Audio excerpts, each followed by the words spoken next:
So we've been working on a logo for our podcast. Yeah, we have been.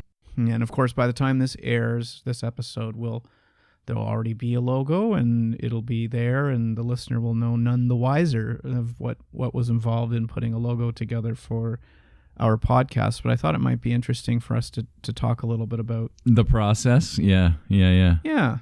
We've had somebody kind of look at some design ideas, and recently somebody had sent us some pictures. No, a picture. You had sent them some pictures of us, and they came back with some ideas.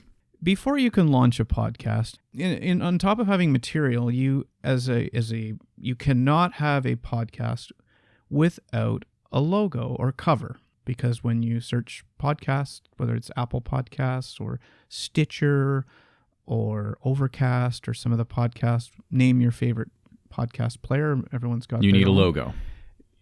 You do. You need a cover. You need cover art. So we needed that because you cannot move forward without it. So, and also, and of course, you need a name for your podcast. Yes, of course, it's very important. You need a name. Which sound trivial, but I think everybody goes through this when they start their own businesses. We need a name, we need a logo. So this is not unlike starting your own business. I had originally had a friend who mocked up a quick design example that you have seen, and what we did get from my friend was a pretty good idea. I think the color schemes looked good, and I think in general we both thought, hey, it was nice to see our title or our names in lights, if you will. And sort of brought it to reality a bit. I think it made me feel a lot more comfortable about the title we had chosen, which is We Talked About Which is This. a common, and the reason why we called it that is because often you and I will reference that. And I can't tell you how many times I've said, you and I have talked about this, but you've said it too. Like, it's just one of those things that we do it in private when we have conversations, and it just came out in our podcast. So it's what makes it the perfect title, I think, because you're right, being that I'm the one who edits our lovely podcast, I more than anyone get to hear that phrase many times. So it just seemed natural to me for me to say, let's use that as the podcast name. Not to mention, when I did a quick search of podcasts in Apple Podcasts, there wasn't one called We Talked About This. So it also worked out as well that we weren't going to be stealing somebody else's idea, which was very, very convenient. Right. So back to the logo, or the cover, I guess, cover art. I had heard about a service called Fiverr, Fiverr, which is kind of an open community of many different types of people that do whether it's graphic design work or audio work, but things in the creative field. You have people in there. It's a large community. I'll call it the sharing community. Is that what we call it? I have no idea. I would like to also state that you are way more creative than I am. You're creative more in your thinking, and I think you're definitely more of a creative mind toward the artsy side, for sure. I mean, just look at the things that you do, right, or the things you have done in the past. I'm not a super artsy type, sure. So you're probably a better fit for this kind of, being the sort of the captain of that ship. Yes, and I enjoy doing it, and it's been actually a really interesting journey. So Fiverr is literally a community where you can just throw something out there, i.e., I need cover art for a podcast. And you have people charging anywhere from, I think the minimum I saw was $15 up to $100 or more to do design work or work for you in the creative space. Well, let's face it, people have to make a living, so. Yeah, and in Fiverr, we could spend time just talking about Fiverr for half the episode, but I won't do that. But what I decided to do was say, you know what, we had this design that came from our friend who put this logo together for us, and I thought, hey, for $15, why don't I throw out to the Fiverr community a chance to say, give a few sentences about this. Basically what you do is you put in an overview of what it is you're looking for. So in this case, it was, I need a podcast cover. A friend of mine and I, we are both Canadian. We do a podcast together. It's an interview. It's a kind of a buddy podcast. I gave him some of the general idea of the topics we cover, just to give him a flavor. Sure. Yeah. of what we were looking for. Good idea. I added that I would like to see some Canadian element in the design work. And that was about as much direction as I gave. I didn't give too much. I wanted to just see what would come back. So I did get back some examples of some things that I didn't really like. One was just too Canadian. Like the logo it looked literally like the Canadian flag, and it was just, to me, too much red and white. Yeah, and I would like to say that even at the point where we're at now, and we have progressed far, I'm not entirely satisfied with where we are, but we're getting closer. We are. So I gave this guy, I thought he did a decent job with coming up with some ideas, and for $15, hey, what the heck. So then I decided to throw it out to somebody else, and I thought, let's try maybe incorporating our pictures. I was thinking I wanted an avatar or a caricature of our two faces in our logo, because if you do browse through podcast logos, they'll have some with photos, they'll have some with caricatures. It's all sorts of different things.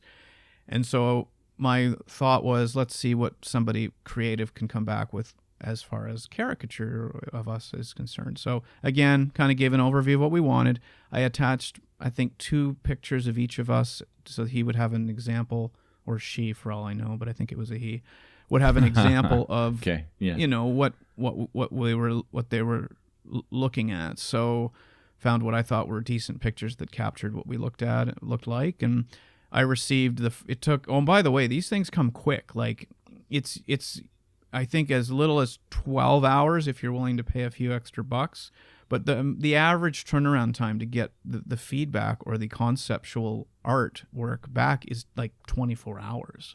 That's very quick turnaround. It's very cool. And so this guy was a 48-hour turnaround guy. So once he got back to me, he came up with what you might be looking at right now, which is the example of us and our two faces in the cover art. Yeah, I thought it was a decent... I like the photo idea. I do like it. But you had said something about, that you were maybe looking at having an avatar, and they were like, yeah, sorry, pal, that's the $40 package. Oh, yes. Yeah, I said my idea wasn't really for you to put our photos into the logo. I wanted it to be more like an avatar. Yeah. And he wrote back, sorry, caricatures is the $50 plan. Yeah, there you go. Nice little... So I said, that's fine. Take the pictures out. Come back with something a little bit more... Just take the pictures out. But you like the pictures. I do like the pictures. I've run it by a few people who've given me the same feedback, that they like the pictures because it sort of puts some faces or It does. Yeah. Everybody likes to see a name with a face, right? So, yeah. I do like the photos. I'm not satisfied with the background stuff. But, hey, we'll figure it out. It's a work in progress. We didn't mention, by the way, I'm in Boston this week while we record. Right, and for the first time in a long time, I'm not traveling for a living, which is great. So, and we're in the same time zone, which makes it awesome. That does make it awesome. By the way, when are you moving back here? Because I think I need you to do that. Hurry up. I know. I mean, I'm not moving back. I mean, I'm under contract to stay in Tokyo till June 2021, so okay. It's still 2 years away, unfortunately, or fortunately, depending on how you look at it. All right, what's the next thing we're talking about here? Well, I want to talk about a couple of weird and wacky news items that I stumbled across. Bring it on. So there was a survey done. British holiday makers have revealed their top 10 biggest cultural or historical disappointments across the continent. I don't think it's anything to do with why they decided that Brexit was a good idea, but the comment is that this is related to European-based attractions. Okay. So things like the Eiffel Tower and the London Bridge or, whatever. Yeah. That's correct. Okay. So I'm not going to go through all of them, but I thought it would be I wanted to quickly share with you. None of these have I actually experienced. Okay. So the ones that I wanted to share was number 10 on the list is the Leaning Tower of Pisa in Italy. Yep. The survey doesn't get into too much detail in terms of why it's not why there was no, they were disappointed. It was really, I think, just the article is very quickly reporting of just what the top 10 were. They don't give any context behind it. But the Leaning Tower of Pisa was number 10. I've never been there. I can't really comment. No, I've never been either. I do think that at one point you used to be able to go in the tower. I don't think you can anymore. I think it's become unsafe. So maybe it might be a contributing factor to why it's a disappointment. But I don't know why. Other than that, I can't see why it would be. Is Pisa a kind of a place where you would visit to see anything else? Like, do people go to Pisa and go, oh, let's go and see the Leaning Tower of Pisa, and then we'll do, some other stuff? But I think maybe people get there and they're like, it's just the tower, and I don't know. Maybe Pisa is could be. And then Pisa's part of it's the bell tower of Pisa's cathedral. So there is a cathedral in Pisa that I think is part of the attraction, and the Leaning Tower of Pisa is what they refer to as the freestanding bell tower of Pisa's cathedral. Right, which is adjacent to it? Yes. Yeah. Yes. Okay. Yes. You can see that picture. I do. I don't know if the picture is right, but it looks like it's right now. Well, you're leaning the picture too, so now the tower is like double. It's double leaned. Yeah. Oh, I see. Yeah. Right. It's almost over completely. Number 9 was the Louvre. Right. The Louvre is the world's largest art. I know my pronunciation, I'm sure, is wrong more than not, but is it the Louvre or the Louvre or the? Well, I think the proper pronunciation. I will drive so many people crazy with these that we may lose listeners because of this. No, or maybe I know. We'll gain them. Maybe. I think it's there. You sort of pronounce the R, but it's very faint at the end. So there's like a it's Louvre. Like there's like a. Ooh, I'm serious. That's sexy. I couldn't do that. That's very sexy. Yeah. Okay, so just to give you a quick background on that, I've grown up with a lot of French, so I can't speak French very well, but that's how I know the pronunciation. You can say it. I think people will like that. You do have the sexier of our two voices, so we may get some requests for you to say. We should actually have an episode like that. I would just tape this and then use it as a bite for later on. Louvre. That's right. We let you say. It's like when they used to do that on Letterman. They'd get James Earl Jones to say the top 10 and yes, the top 10 things you always wanted James Earl Jones to say. Yeah. Okay, quickly kind of skipping through. So the Eiffel Tower does show up as number 6 on the list.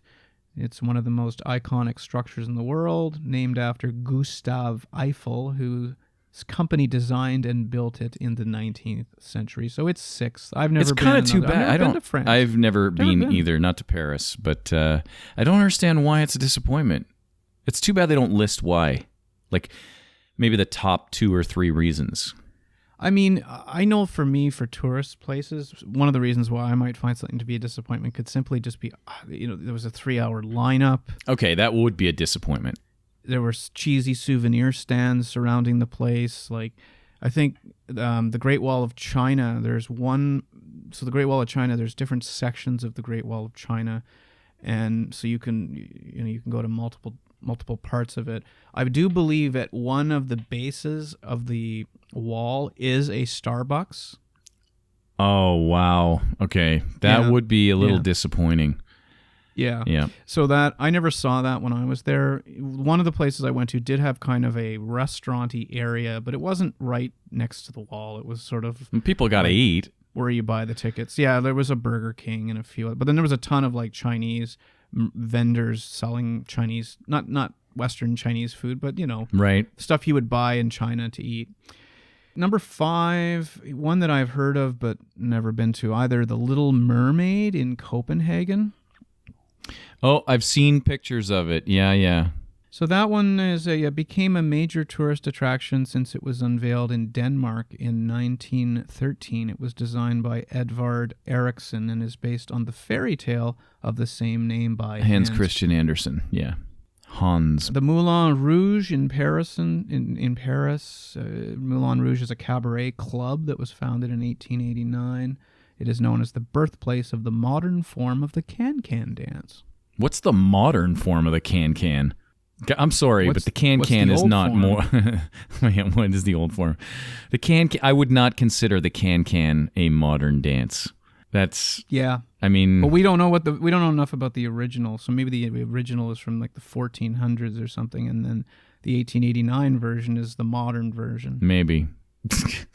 Okay, go on. Number 3, mannequin piss or peace in Brussels. It's this little boy fountain peeing into it says the mannequin piece, and again, pronunciation, I'm sorry. How's it spelled? Well, MANN. No, not that. The other one. I know how to spell mannequin. PIS. Okay. It's probably... Where's it? It's in Brussels? It's in Brussels. That's Belgium, right? So, correct. Yeah, so Belgium... They speak Flemish, I believe, correct? Well, they speak French. And French. Flemish? I don't know. Okay, I maybe I'm wrong. I don't know, but I want to say... We are going to learn so much from this podcast. Okay, you keep going. I'm going to Google this. Yeah, go ahead. So the mannequin piece, I'll call it for now, depicts a naked boy urinating into the basin of a fountain. It is said to embody the people of Brussels' sense of humor. That was 3 on the list. And number 2 is Checkpoint Charlie in Berlin. It was the name given by Western allies to the best-known Berlin Wall crossing point between East Berlin and West Berlin. The building became a tourist attraction after the reunification of Germany. So that's number 2. Sorry, just to go back, it's not Flemish. I will find out who speaks Flemish. Somebody does. Yes. They speak Dutch, French, and German. So that makes sense. I understand that. Okay. Number 1. Any guesses? Most disappointing thing that tourists have gone to visit or whatever. Yeah, the worst attraction. Yeah. Actually, they call it the worst attractions worst attractions / biggest disappointments, failed to meet their expectations, etc. I'm going to go with Statue of Liberty. Okay. Do I get a second? Is there a second guess? Well, I'm buzzing you out on that because in the beginning I told you it was only the European continent. Oh, yeah, that's right. Sorry. Okay, Europe. Sorry, my ADHD didn't click in on that. Okay. Europe. Venice. It's the Mona Lisa. Oh, the Mona Lisa. That makes sense to me. People think it's a giant painting. It's not very big. I think it's only like 2 feet by 2 feet or something. I don't know if you can see the person in this or not. Yeah. See the person that's looking at it. Yeah. So, it's a small... I think that's another thing. A lot of people are underwhelmed by the size of a lot of different landmarks. But... Okay. So that was the most disappointing... I highlighted the most disappointing landmarks or cultural things to see in Europe. So the Mona Lisa topped the list at number 1. All right. Going back to Flemish... Flemings would be sort of a group of people. The Flemish or Flemings are people in modern Belgium who speak Flemish but use Dutch as the written language. So Flemish is a language. It is, I don't know if it's like a Dutch-German hybrid or if it's exclusively Dutch. Flemish is, I guess, not technically a language. It's just a group of people. The Flemish. Well, you had the Belgium connection. At least you weren't totally off the mark. Flemings speak Dutch. Okay, I got one more here. Actually, 2 more. This is in the weird news category. There is a theater in Dixon, Tennessee. It found a creative way to protect the elementary school students across the street from seeing profanity on their roadside sign. Okay, so the theater puts up a list of its movies, as most theaters do when you drive by. Yep. They really struggled with the one movie in particular. So if you look at it, you have Dumbo, you have Missing Link, Pet Sematary. Did they remake Pet Sematary? Oh, they're remaking everything. Well, they are. And this one in particular that was causing some distress was the Hellboy. Right. Yes. Hellboy. Yep. So they decided best way to tackle this would be to change the name Hellboy to Heckboy. What community was this? This is Dixon, Tennessee. And the owner, Belinda Daniel, I guess owns the theater. She says she doesn't like to include movie titles with any sort of profanity on the sign because it's across the street from Oakmont Elementary School and church. And she says, quote, "To my knowledge, we have never put any words on our sign that may be seen as profanity. This is the way I believe. Thus, this is the way we conduct business. Hundreds of children pass by our sign daily, and we want to be respectful to them and our employees." Is hell really a swear word, or is it just one of those words that you don't want 7-year-old kids to say? That is a very good question. I was thinking the exact same thing. Hell in our house, hell was a bad word. If we said hell, like what the hell, we got in trouble. That was a bad word. Okay, but when did that stop? I mean, when you were 14, when you were 18? Right when I stopped wearing captain's hats. That's right. When you took the captain's hat off and just went, what the hell am I wearing this for? That's when everybody went, okay, no problem. You can say that now. I think hell, so I remember using it in just thinking of where I was living. I remember things like this because my father's reaction was quite strong. I would have been under the age of 10 when I remember it being used, and the reaction from my father was not good. That he was, "Excuse me, what did you just say?" Yeah, but you were 10. Yeah, so I was under 10, and then I think hell was allowed in kind of in my teens. Okay, yeah. Once you became a little bit older and it wasn't as inappropriate. I mean, hell is one of those words that, if you were really upset, you can say, "What the hell?" or something like that. Because it gives you that little extra oomph, I don't know how you feel about swearing. Maybe this is something we can talk about later in another podcast about, what's considered a swear word in your house for kids, and at what point do you mind? So anyway, but let's go back to the hell thing. I don't know if hell's a swear word, and especially in this particular thing, it's actually the title of a movie, and in this case, the movie is based on a guy that's from hell, and since churches believe in hell, how is that a swear word?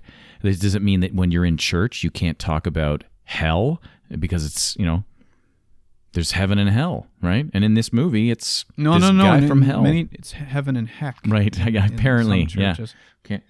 You're going to heck. But you're making a good point. Nobody in church, if they were going to refer to heaven and hell, would ever say heck. They would not. It would say hell because I think there would be this almost permission to say it because you're in a environment. So I don't believe it's a swear word. Do I want my 6-year-old saying hell? Probably not. But at the same time, why not? Like, why are we making that a swear word?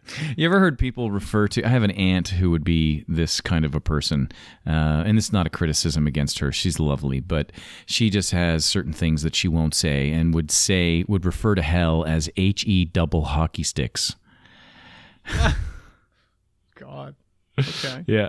Have you ever heard that?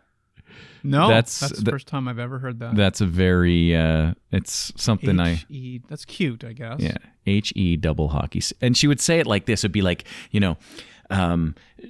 she'd be talking about something sort of controversial and she'd kind of whisper if you ask me, it's kind of a bit of, HE double hockey sticks, something like that. And you'd be like, what? You can say it. Like, no one here is going to criticize you. But anyway, it's just her thing, and it's fine. She is a lovely lady. And all right, we got time for one more weird news story? Yeah. Fire away. All right, last one. So there's a firm, so the headline is, "Company offers to fake a vacation with doctored photos." What? Okay, so the idea is you don't have time for a vacation or you can't afford a vacation, so you go to this company and they superimpose you like on vacation. So they go, That's look right. at my trip to Mexico. That's like completely That's right. falsifying. Like you're basically backing someone's lie. That's right. Yeah. So a Nebraska-based business is offering to bolster social media pages with expertly faked photos of the user on vacations they never took. When did you go to Mexico? Oh, last week. Yeah, I guess you could use this as an excuse. No, how could you use that? I was thinking as a work excuse. But yeah, why weren't you at work last week? Well, because I was in Mexico. Pardon? Here's the photos. Yeah, meanwhile, they saw you at the supermarket. The company, it's called Fake a Vacation, offers packages starting at $19.99 for a service to superimpose the photos of a social media user in front of famous landmarks at popular vacation spots, including Las Vegas, the Grand Canyon, Hawaii, and Walt Disney World. The package also includes some facts about each destination to help the customer concoct the story of their fake vacation. Unbelievable. The company cited a study that suggests more than a half of millennials, there we go, we always have to knock the millennials, that more than half of millennials have lied about taking vacations for reasons ranging from last-minute cancellations, the high price of travel, and the desire, and this is the disturbing part, for social media recognition. Unbelievable. Fake a vacation, folks. Oh. There you go. There's a service for everything these days. Okay, so no, like we got to dig into this a little bit. We can't just let it go on that. Like that's okay. So, the idea is you can't afford a vacation. You have this insatiable need to post photographs so that people will like them. I mean, this sounds like something off the Onion. Like the Onion would create something like this, but fakeavacation.com says here, can't make a vacation or vacations are expensive? How about fake vacation? Now you can fake a vacation and don't have to be an expert. No messing around with pictures, photo editing, learning, or worrying about perfection. Leave that on us, the professionals in the industry for it. Get your vacation pictures delivered in your inbox and get ready to brag to your friends on where you went. We take care of everything from providing pictures to educating you about the destination. Do you remember the movie Total Recall with Arnold Schwarzenegger? Yes. And then there was a remake done recently within the last 5 years, I want to say, with, who's that Irish actor? I forget his name. There's some examples, by the way. So there's a sale right now on Vegas Fake of Vacations. They'll put your face in the casino, by the little tower, in front of the all the different sites. Do they have examples? Do they show photos? Yeah, they are right now. Does it look good? Like, or does it look like the person's been superimposed? I'm not sure. I didn't get into it that much, but there's somebody in front of the Grand Canyon. It's yeah. Anyway, so, yeah, so you were saying about Total Recall? Well, Total Recall, the basic premise of the movie was that it was, this guy that was too busy to, and then probably too poor. Okay, I'm just going by memory here because I can't remember everything. I remember Sharon Stone was in it, but he had memories implanted in his brain that weren't actually real. So, right. A whole other life that wasn't real. A vacation to Mars or something like that, or something along those lines. And, he had in his implanted memory a wife, a family, all that kind of stuff. And then I guess the whole idea is to show... I mean, the movie probably has an undertone of like showing like if you're going to go down this road, there are an awful lot of consequences. Mainly not being able to tell what's real and what's not, and who to trust. So it's just a very interesting premise, and I wonder. Maybe this is just the tip of the iceberg. Here, fake your vacation. Oh, and then fast forward 25 years from now or 50 years from now when they've got the ability to implant memories in your brain. Yeah. So maybe we're not all that far off from that. All right, I think we should move into listener mail. Okay. So this listener is reacting to episode 1, our very first episode, where we talked about people that follow various sports teams, and that I had difficulty understanding how one could follow more than one, say, NHL team. Mm-hmm. And this individual, who was actually a friend of ours, Yeah. the reason we thought about him was that he seemed as to follow many teams, and Sure. I mentioned, I think, Washington Capitals, Calgary Flames. So he heard our episode and decided to write in to us, and so I wanted to read his Okay, mail before to you do that, I would like to say that I believe I also said that I followed teams, and this is like I follow more than one team for sure, and this is somebody that we both mutually like and care about. Like he's a good dude, so it was more of done in jest, and it was Yes, and he did not react. Yeah, that's right. He wasn't like, "Hey, you guys suck, man. Don't ever bring that up again." Well, he in fact said he was quite flattered. So let me read the note. Dear Simon and Clark, I'm only a diehard fan of the Caps and the Oilers. To be honest, more so the Caps. I enjoy watching hockey like Simon says. I appreciate the sport.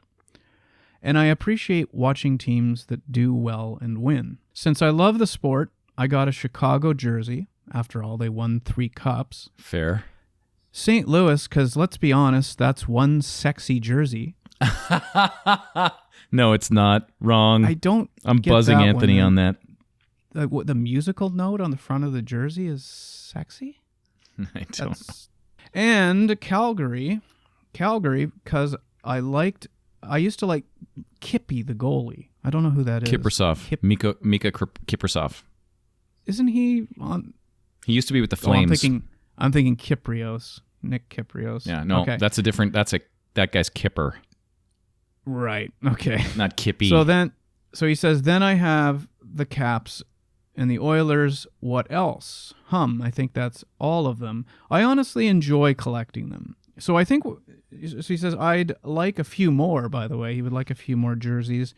He needs some retro jerseys. And I do want to say that I think maybe there's a little bit of, we do need to make a delineation here between jersey collectors and team followers. I think that is what he is trying to say, that he's really Caps, Washington Capitals, and Edmonton Oilers, and that he happens to also collect jerseys on top of it. Not because he is a big fan of the team, but more because he just likes the jersey. Yeah, if I recall, you and I were a little bit split when it came to this because you didn't understand the idea of following several teams, whereas I did. And I think where we both agreed was when I think we said something to the effect of when an adult male, anyone over the age of whatever age we chose, 40, let's say, or I think 30. we said 50. Yeah, I don't know. I think 50 is too old. I think when you're an adult male and you're wearing hockey jerseys as like a thing to wear, but what is a thing to wear? Where you wear it as clothing out, or where you're heading down to a bar to watch the Capitals play the Oilers, and that's the day you struggle to decide whether to put your Caps or Oilers jersey on? Okay, I think if you're having a party at someone's house, let's say it's the playoffs, and you're having 15 people over, buddies and their spouses, and you say, let's all wear our jerseys. Well, that's fun. Okay. That's okay. If you've got one, put it on. Great. If you're going to a bar and you're doing the same thing, I could get over it. But, I think where it stops for me is if you're going to the Leaf game or the Capitals game or the Oilers game, and you're 35 years old or 40 years old and you're wearing the jersey. Now, I think an argument could be made if you have your 8-year-old son in tow and, he's going to a game and he's like, Dad, let's wear a jersey. Okay, fine. You can embarrass yourself a little bit and do that. But, embarrass yourself. Yeah.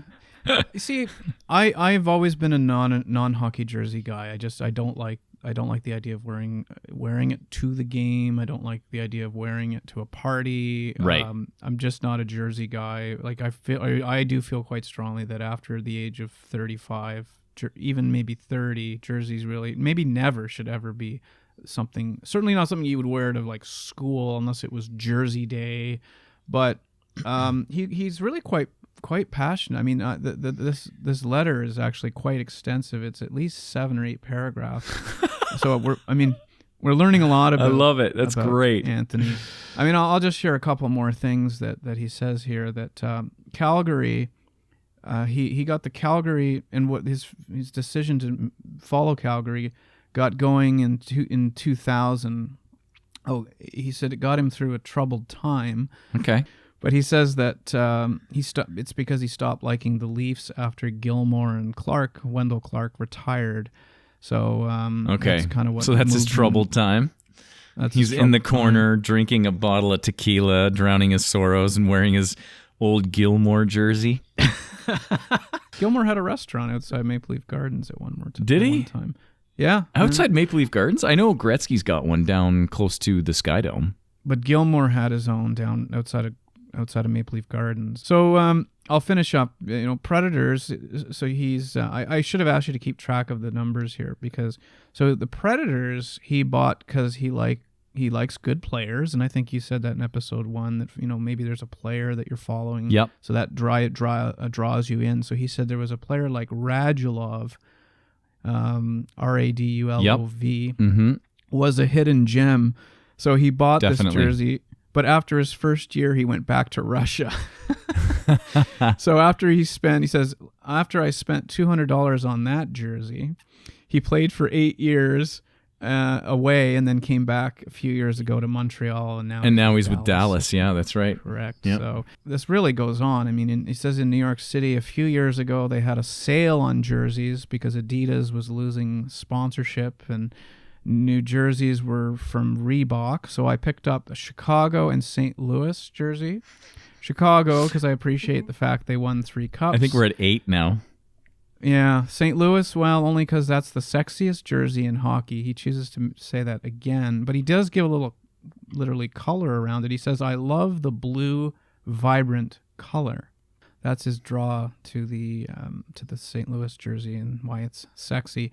And then I got my Caps jersey in Washington when I went down the year before they won the Cup. Mm. And lastly, his wife got him the Oilers retro Gretzky CCM jersey for his birthday last year. Still got a few more on my list to collect. I mean, so he wants a retro. Collecting I can get behind, though. But, I mean, does he wear them all the time? Like, is he wearing them to, like, because you and I probably have both met that guy who will wear one to a child baptism or something. We're going to need to bring him on the show. Yeah. Child baptism.